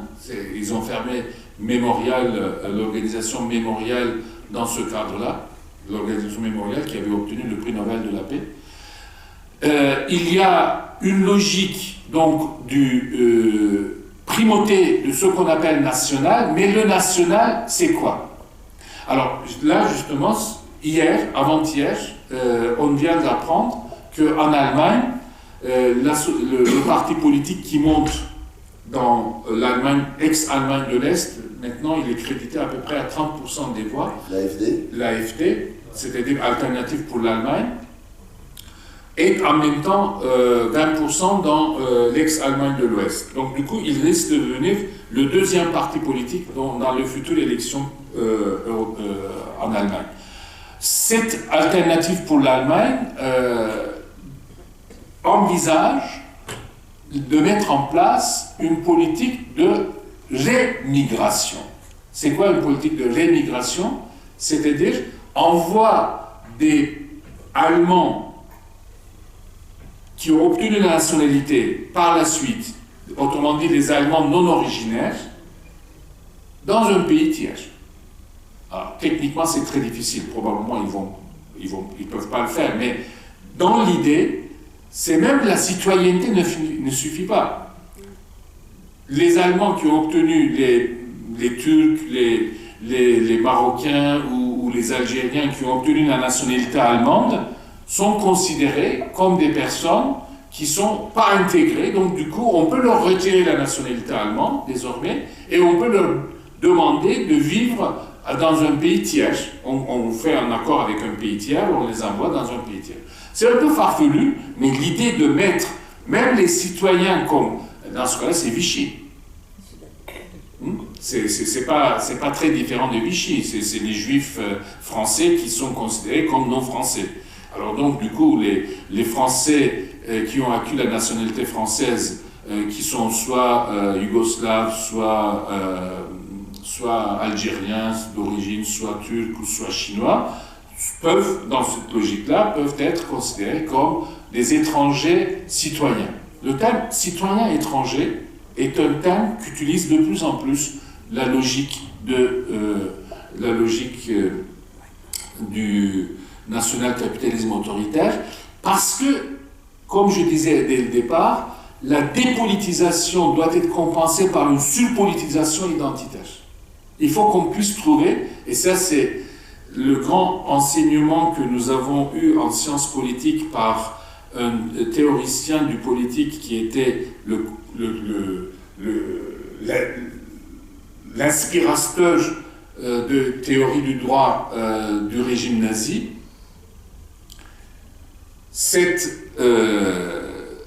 Le politique, c'est d'abord de désigner les ennemis. Le politique se fait en désignant les ennemis et les amis. Donc un politique ne se fait pas sans ce clivage entre amis et ennemis. Carl Schmitt. Donc cette logique est aujourd'hui en œuvre. En France? En France, en Allemagne, mais d'une manière minoritaire. Il peut aussi... Mais la récente loi sur l'immigration? Mais c'est ça, l'idée c'est que cette montée de l'extrême droite donne l'impression au pouvoir que c'est le bon sens. Dès qu'on parle en termes de bon sens, d'ailleurs, il faut toujours se méfier. Le bon sens, c'est le sens de qui? Sarkozy en plaît beaucoup. Mais c'est le sens de qui? Le bon sens, c'est le sens de qui? Et c'est Bourdieu qui posait cette question-là. Le bon sens, c'est le sens de qui? Et c'est le sens pour qui? De qui et pour qui?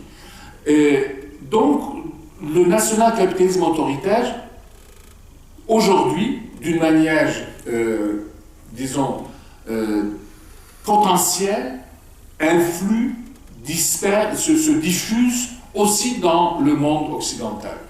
Avec des réalisations, c'est Donald Trump qui arrive au pouvoir et qui peut réarriver au pouvoir. Au Brésil, Bolsonaro, c'est d'une logique nationale capitaliste. Ils sont tous ultra-capitalistes par ailleurs. Ils sont néolibéraux on ne peut, même Margaret Thatcher serait un peu réticent par rapport au programme néolibéral. Hein. Mais en même temps, ils sont dans une logique où, en fait, ils procèdent par 3 mouvements. Délégalisation. C'est quoi la délégalisation? Les lois n'ont pas d'importance première.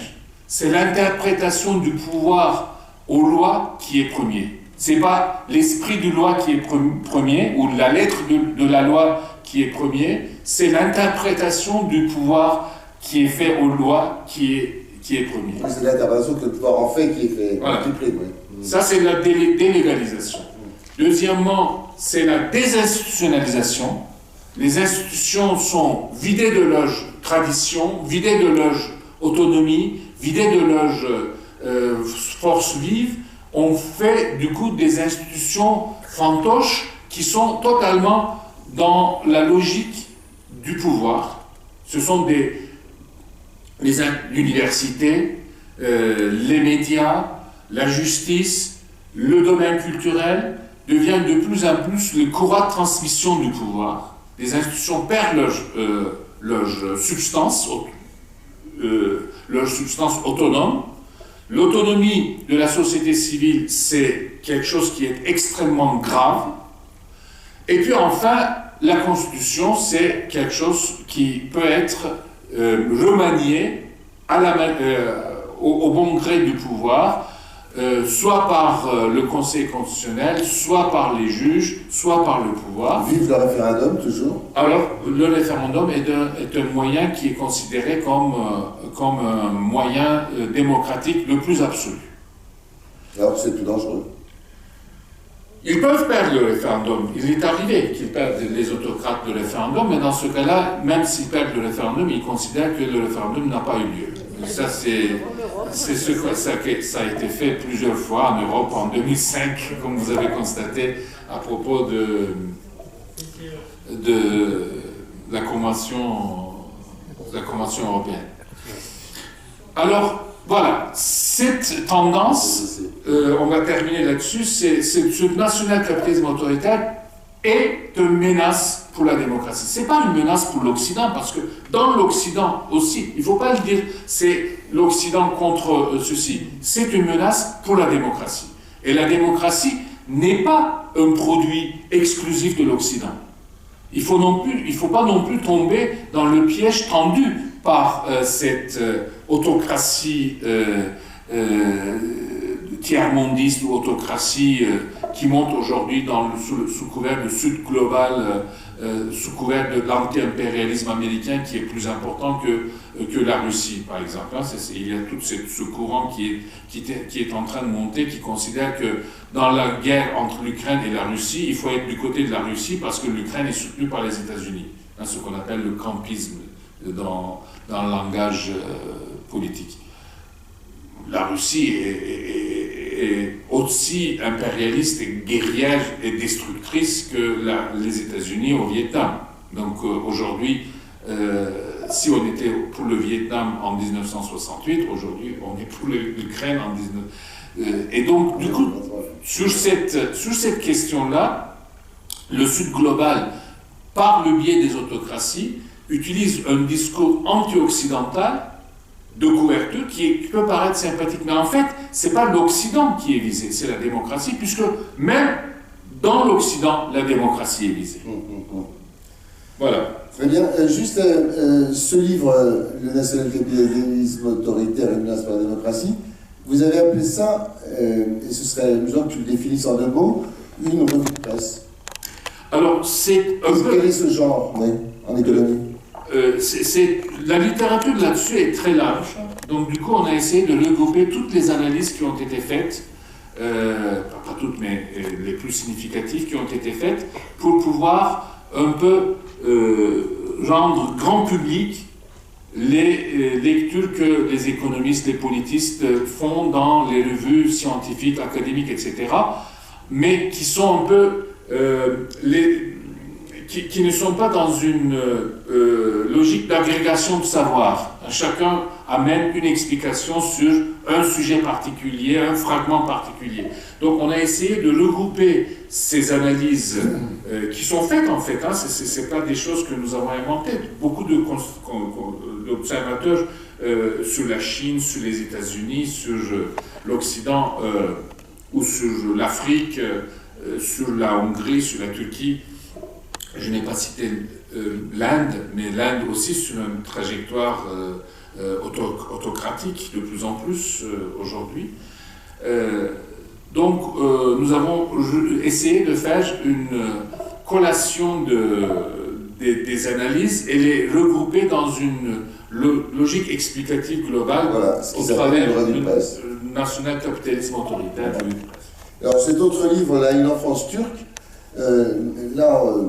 c'est un recueil de récits d'enfance qui vont des années 30 aux années 80. Toi, tu te rapproches, tu es plutôt dans le... Tu n'es pas au milieu, hein, tu te rapproches un peu plus de là-haut, en fonction de l'âge. Et donc, c'est à hauteur d'yeux d'enfant qu'on voit comment la Turquie évoluait des années 30 aux années 80, à peu près. Et toi, tu racontes quoi? Je raconte une pratique musulmane auquel j'ai adhéré. Moi, je suis athée aujourd'hui, mais auquel... Pas bien. Hein? C'est pas bien. Non, mais je blague.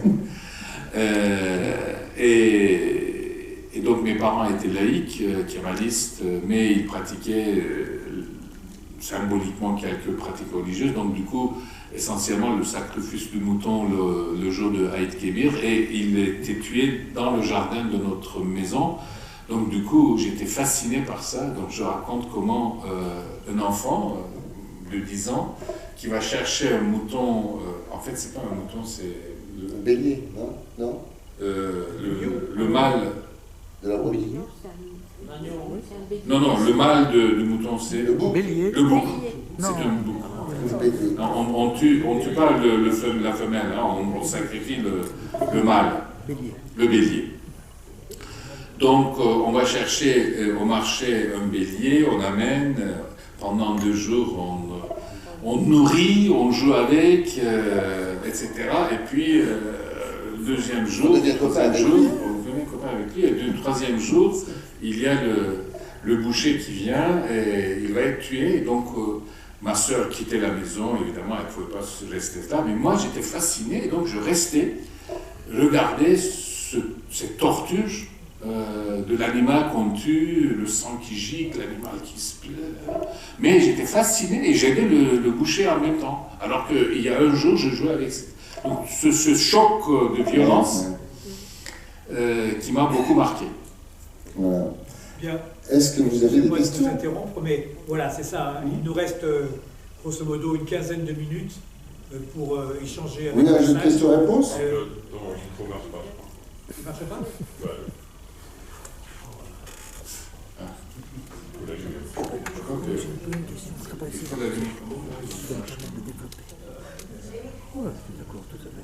Prenez ça. Très intéressant. On ne va pas le transporter celui-là. Très intéressant. Oui. Vous parlerez fort. Oui.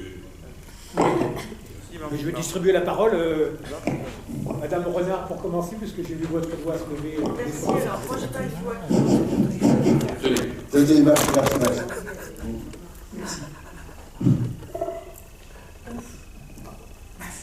Merci beaucoup, j'ai trouvé absolument passionnant ce que vous avez raconté.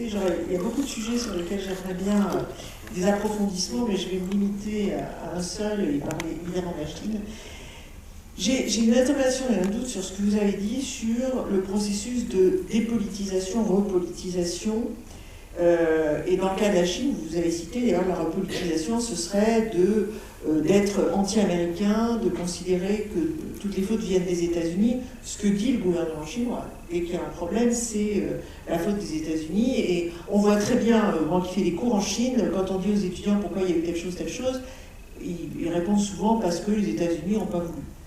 Sauf que moi je ne suis pas du tout convaincue par le fait qu'on est dépolitisé, ce qui voudrait dire que les gens avaient des convictions politiques, alors qu'ils ont été embrigadés pendant la révolution culturelle, mais ils en sont très vite revenus.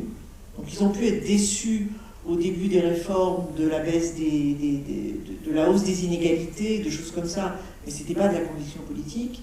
Et aujourd'hui, la position, par exemple, vis-à-vis des États-Unis est extrêmement complexe parce que tous les jeunes rêvent d'aller faire leurs études aux États-Unis. Oui.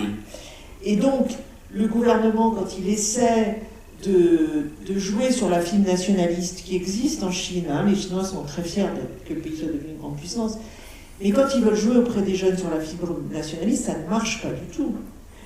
Xi Jinping aimerait beaucoup que les jeunes veuillent être des militants communistes, essayent d'embrigader les gens, etc. Ça ne marche pas du tout. Parce qu'en fait, et j'ai trouvé intéressant, je suis tout à fait d'accord quand vous parlez de la trappe des pays à revenus intermédiaires, la Chine est dans cette situation pour en sortir, donc il faut qu'elle innove, et elle innove de fait. Et donc Xi Jinping met en premier la stabilité par rapport à la croissance. Mais pourquoi les gens acceptent ça, veuillent cette stabilité? C'est d'abord, ils se souviennent de ce qu'est une révolution, et surtout, ils ont peur de perdre le niveau de vie qu'ils ont gagné. Et c'est pas de la politisation au sens d'idéologie, d'anti-américanisme, d'anti-occidental, etc. Et je crois que il y a beaucoup de pays, je suis d'accord avec ce que vous avez dit hein, sur l'anti-occidentalisation, etc. Mais il y a aussi le fait, et c'est beaucoup vrai par rapport à la France, et moi je le vois beaucoup par rapport aux étudiants africains, par exemple, mais d'autres gens sont tous africains, que les pays occidentaux, la France en particulier, a énormément donné des leçons de politique aux autres pays. Et je pense que, au-delà du fait de dire on n'a pas forcément les mêmes valeurs, ce qui n'est pas forcément crédible parce que Taïwan montre qu'on peut être chinois d'origine et avoir une démocratie, donc c'est pas la nature chinoise qui empêche la démocratie. Mais je pense que dans cet anti-occidentalisme, où l'idée de dire nous aussi on existe et ce qu'on pense a autant de valeur que ce que vous pensez, c'est aussi le fait d'avoir autant donné de leçons. Il y a quand même eu un rapport de force. Les Chinois parlent des traités indignes pour parler des traités de la fin du 19e siècle qui ont été extrêmement humiliants pour la Chine hein, quand même. Le droit chinois n'existait pas dans des quantités d'enclaves où c'était le droit français, le droit britannique, etc. Alors je pense que le gouvernement surexploite cette histoire, mais je pense qu'il y a quand même beaucoup plus que quelque chose qui serait de l'ordre de la repolitisation, le fait de dire vous nous avez assez donné de leçons. Maintenant, on est assez grand pour savoir ce qu'on doit faire. Ce qui se passe d'ailleurs beaucoup par rapport à Sahara oui. En Afrique de l'Ouest. Oui. Et du coup, ça donne... Bon, la stabilité peut rassurer les investisseurs qui veulent innover, mais ça donne aussi des incertitudes sur les choix politiques que peuvent faire. Réponse, qu'est-ce que tu... Alors, juste, pardon, je termine sur le choix politique que peuvent faire les pays, parce que je ne sais pas ce qui est né en dehors de la Chine, mais on voit bien dans l'exemple de la Turquie que c'est une grande proportion des gens qui soutiennent quelqu'un, mais il y a quand même des oppositions, etc. L'incertitude dans un pays comme la Chine, où il y en a d'autres, où il n'y a pas d'opposition, où c'est le parti communiste, c'est pas l'État qui décide, hein, c'est le parti communiste, dans la mesure où la politisation, elle n'est pas vraiment forte, que c'est plutôt des considérations d'ordre économique, on ne sait pas ce qui peut arriver. Bon, Xi Jinping ne va pas être renversé demain. Il y a une très grande incertitude sur ce que pourraient vouloir les gens. Et il n'y a pas d'expérience du vote, de la démocratie, etc. Alors, en ce qui concerne la Chine, ce que je disais, c'est un cas vraiment extrême, ultime. Parce que dans le cas de la Chine, ce qui compte, la priorité des priorités, c'est le pouvoir du parti. Après vient l'État, après vient la société. Si on met en place la hiérarchie des priorités dans les choix politiques, c'est d'abord le pouvoir, c'est le Parti communiste chinois avant toute chose. Après, c'est le pouvoir de l'État, après le Parti communiste chinois. Donc ce n'est pas un État-parti, c'est un parti qui est l'État. Donc c'est un peu différent. Et la société, c'est le troisième niveau. Hein. C'est une hiérarchie très particulière, mais c'est très particulier la Chine. Autrement dit, c'est le Parti communiste chinois et peut-être dans la grande majorité de la population chinoise, ce sont les mandarins qui continuent à rester au pouvoir. Donc, Si on prend des pays comme la Turquie, où la tradition impériale n'a pas aussi infusé, si on prend des pays comme la Pologne, la Hongrie ou le Brésil, où la société est beaucoup plus éclatée, et il y a des fortes dynamiques de confrontation interne. En Turquie, il y a une forte dynamique de confrontation interne. La Turquie ne peut pas se dire, comme la Chine, une société une et unifiée. Dès que vous dites ça, il y a 15%, 20% de la population kurde qui dit « mais qu'est-ce que tu dis ?» Les Kurdes, c'est 20% de la population. Même épuration religieuse n'a pas supprimé la question religieuse en Turquie. Il y a 15% de la population ne sont pas sunnites. Et pour la majorité sunnite, les Alévis, la majorité sunnite, ce sont des mécréants, qui sont pires que les chrétiens. Donc, il y a tout le temps dans ces sociétés une division interne que le pouvoir n'arrive pas à supprimer. Et peut-être ne veut pas supprimer. C'est aussi ça qui est intéressant, parce que c'est grâce à ça que, contrairement à la Chine, grâce à ça, on peut garder les aspects multipartites, mais à partir du moment où vous êtes culturellement du côté de la majorité, vous êtes nationalement du côté de la population majoritaire, c'est-à-dire que vous êtes turcophone, que vous êtes sunnite, et que la population majoritaire est conservateur, turc, sunnite, vous pouvez faire des élections. Vous gagnerez toujours. C'était la stratégie de Nelson Mandela en Afrique. Il demandait la seule chose, c'est liberté de vote. 80% de la population est noire. À partir du moment où on a de liberté de vote, c'est évident que c'est ANC qui va gagner. Donc, de ce point de vue-là, les dynamiques internes sont un peu particulières. Et dans le cadre de la Chine, évidemment, les personnes, vous avez probablement constaté, moi je n'ai pas été en Chine, mais les personnes, mes collègues de l'ULB particulièrement avec qui je travaille, de l'Université de Bruxelles, qui ont des antennes là-bas, qui avaient des antennes là-bas, maintenant ils n'en ont plus, ils me disaient que d'une manière totalement surdimensionnée, devant les bâtiments gouvernementaux, il y a des mesures de sécurité toujours exceptionnelles. Mais a priori, quand on pense à la Chine, on ne pense pas que le gouvernement s'attend à chaque moment qu'il y ait une insurrection. Effectivement, il y a une peur permanente, sûrement, du pouvoir par rapport à une contestation destructrice. Dernière chose, une autocratie en Chine n'est pas une autocratie individuelle. C'est toute la différence. Orban perd les élections, je ne sais pas ce qui va rester de l'autocratie en Hongrie. Erdogan aujourd'hui disparaît, le bon Dieu l'appelle à ses côtés, ça éclate de tous les côtés, ça explose, puisque Poutine aujourd'hui disparaît, on ne sait pas ce qui va se passer. Est-ce que ce sont les services secrets qui vont prendre le pouvoir? On ne sait pas. Est-ce que le poutinisme va pouvoir continuer? On ne sait pas. Xi Jinping disparaît, bon, il va y avoir un peu de perturbation, le bureau politique désigne le successeur. C'est le parti. Donc ce n'est pas une autocratie, c'est une partitocratie en Chine. Et c'est toute la différence. C'est une vraie partitocratie. La Russie unie de Poutine, c'est rien. Le parti de Tayyip Erdogan, même, c'est rien. C'est un parti qui peut, dès que l'Erdogan disparaît, il va y avoir 3 partis qui vont apparaître à la place. La Chine, c'est pas comme ça. Il y a une continuité parfaite, il y a des hauts et des bas, la bande des 4 est écartée, après il va y avoir Deng Xiaoping, Deng Xiaoping, après il va revenir à une libéralisation, on va revenir à un retour, le traumatisme de la place Tiananmen est une traumatisme absolu. Mais le parti tient. Et ça, c'est pourquoi je dis l'exemple chinois.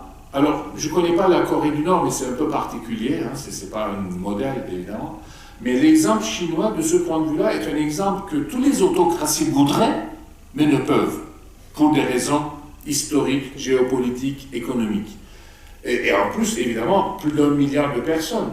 Hein. Quand vous avez 1 milliard de personnes qui sont mobilisables avec un parti, qui ne sont pas, vous avez raison, la mobilisation jusqu'en bas, il ne faut pas non plus exagérer. Il y a beaucoup de résistance locale. Par exemple, j'ai appris qu'il y a énormément de manifestations en Chine, mais sur les questions locales. Sur les questions économiques, elles ne sont pas sur les questions politiques. Voilà, mais sur les questions économiques locales, énormément de manifestations. On va laisser de prendre une autre question. Allez. Je vais essayer d'aller vite parce que... Merci beaucoup. Comme on n'a pas beaucoup de temps, ma question sera très simple. Quelle liaison faites-vous entre le national-capitalisme et l'instauration et le développement des BRICS? Est-ce qu'il y a d'autres questions?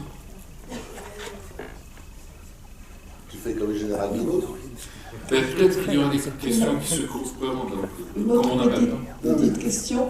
Vous avez bien montré tous les piliers sur lesquels repose le national-capitalisme autoritaire. Vous n'avez jamais évoqué l'armée. Et est-ce que vous pourriez nous dire si dans ce type de régime, elle est aussi absorbée, phagocytée par le régime, ou bien est-ce qu'elle continue à avoir une vie d'institution un peu autonome? Alors, la réponse immédiate, dans les régimes national-capitalistes autoritaires, une des raisons, une des conditions d'existence du national-capitalisme autoritaire, c'est que l'armée est totalement soumise au pouvoir. En Chine, en Turquie, en Hongrie, à peu près partout. L'armée, il faut qu'il soit soumis. Et on va soumettre l'armée au pouvoir. Dans le cas de la Turquie, où il y avait une autonomie, bon, l'autonomie de l'armée politique n'est pas non plus démocratique. Hein, il faut aussi le connaître ça. Nous, en Turquie, on connaît ce que c'est l'armée qui a une autonomie. Alors, en ce qui concerne les BRICS et NACA. Non, mais tu voulais plusieurs questions. Ah oui, c'est vrai. Oui, ça va aussi se rejoindre, je pense. Quelle serait pour vous l'alternative à ce développement actuel, au niveau mondial, des nationalismes, capitalisme? Sachant quand même que, juste encore, c'est pas une question, un commentaire.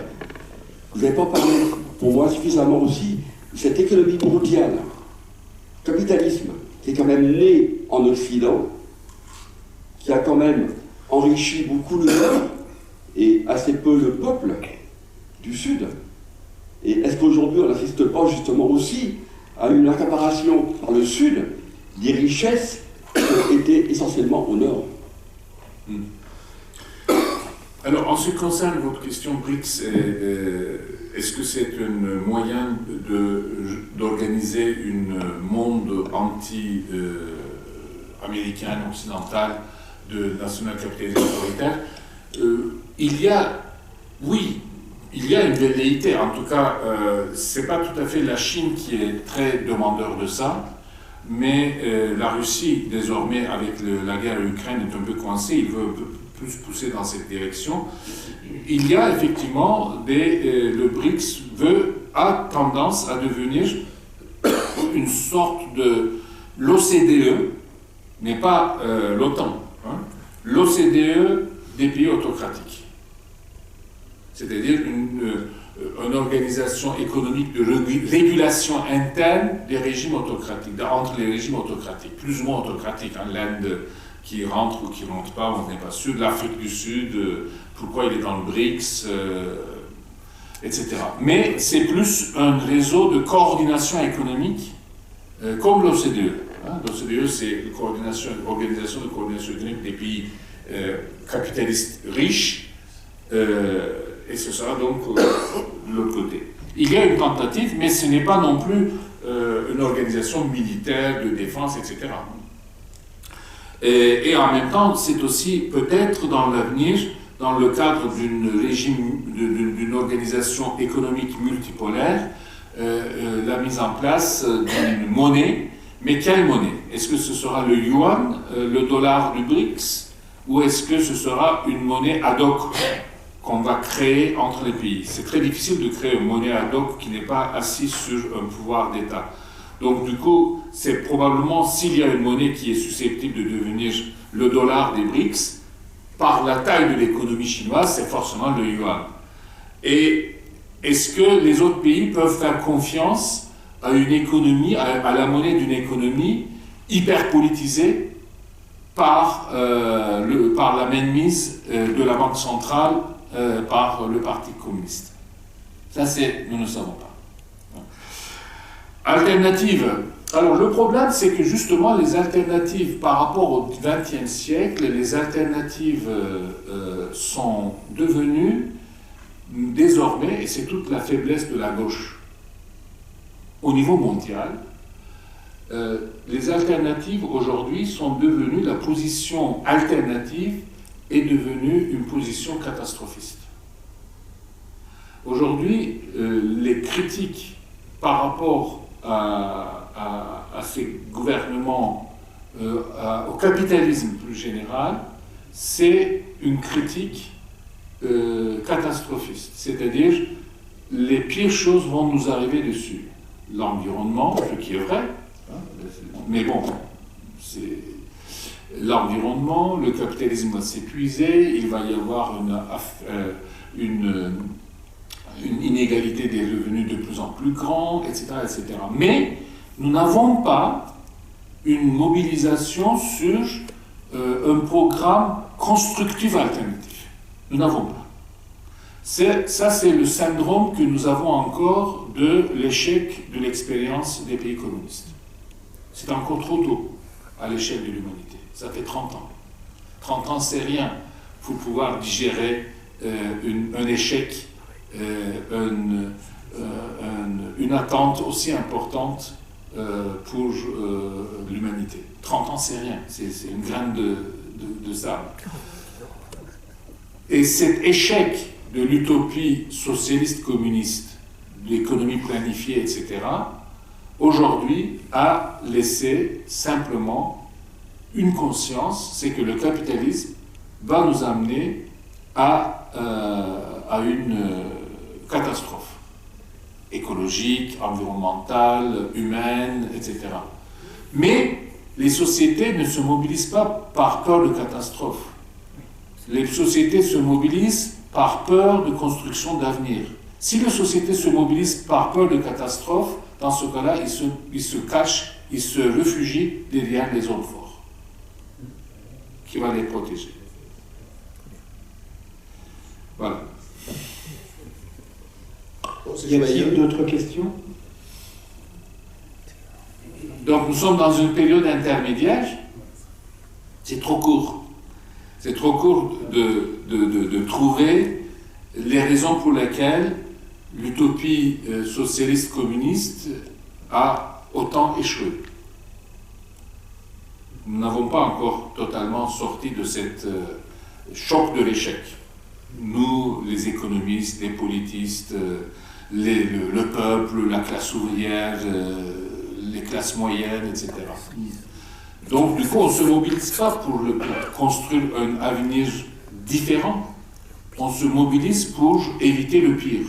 Mais éviter le pire, dans ce cas-là, les populations, les populismes, justement, les populistes, justement, sont là pour dire que c'est eux qui vont protéger par la préférence nationale, par la fermeture à l'extérieur, par la priorité donnée aux locaux par rapport aux valeurs nationales, etc. etc. Donc, tous les discours protectionnistes va devenir des discours politiques mobilisateurs. Mais le discours protectionniste n'est pas un discours de construction d'avenir. Autre question?